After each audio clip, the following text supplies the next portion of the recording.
யோபு 16 அதிகாரம் 1 முதல் 22 வரை. அதற்கு யோபு பிரதியுத்தரமாக, இப்படிப்பட்ட அநேகம் காரியங்களை நான் கேட்டிருக்கிறேன். நீங்கள் எல்லாரும் அலட்டுண்டாக்குகிற தேற்றரவாளர்.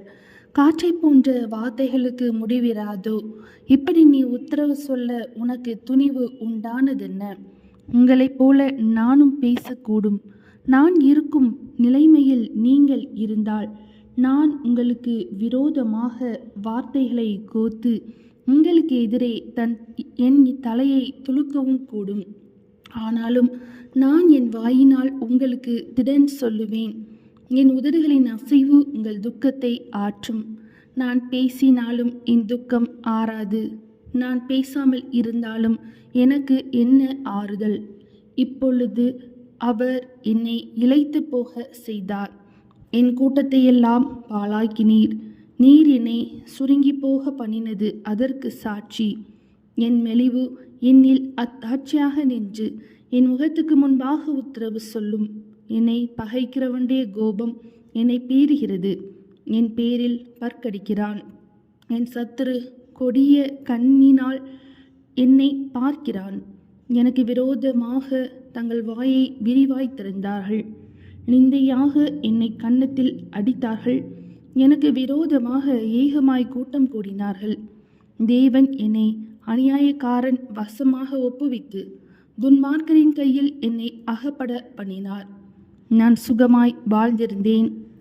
அவர் என்னை நறுக்கி என் பிடரியை பிடித்து என்னை நொறுக்கி என்னை தமக்கு இலக்காக நிறுத்தினார். அவருடைய வில்லாளர் என்னை சூழ்ந்து கொண்டார்கள். என் ஈரலை தப்பவிடாமல் பிளந்தார். என் பிச்சை தரையில் ஊற்றிவிட்டார். நொறுக்குதலின் மேல் நொறுக்குதலை என் மேல் வர பண்ணினார். பராக்கிரமசாலியைப் போல என் மேல் பாய்ந்தார். நான் இரட்டு சிலையை தைத்து என் தோளின் மேல் போர்த்து கொண்டேன். என் மகிமையை புழுதியிலே போட்டுவிட்டேன். அழுகிறதினால் என் முகம் அழுக்கடைந்தது. மரண இருள் என் கண்ணிமைகளின் மேல் உண்டாயிருக்கிறது. என் கைகளிலே கொடுமை இல்லாதிருக்கையிலும் என் ஜெபம் சுத்தமாயிருக்கையிலும் அப்படி ஆயிற்று. பூமியே, என் இரத்தத்தை மூடி போடாதே. என் அலறுதலுக்கு மறைவிடம் உண்டாகாதிருப்பதாக. இப்போதும் இதோ என் சாட்சி பரலோகத்தில் இருக்கிறது. எனக்கு சாட்சி பகருகிறவர் உன்னதங்களில் இருக்கிறார். என் சிநேகிதர் என்னை பரியாசம் பண்ணுகிறார்கள்.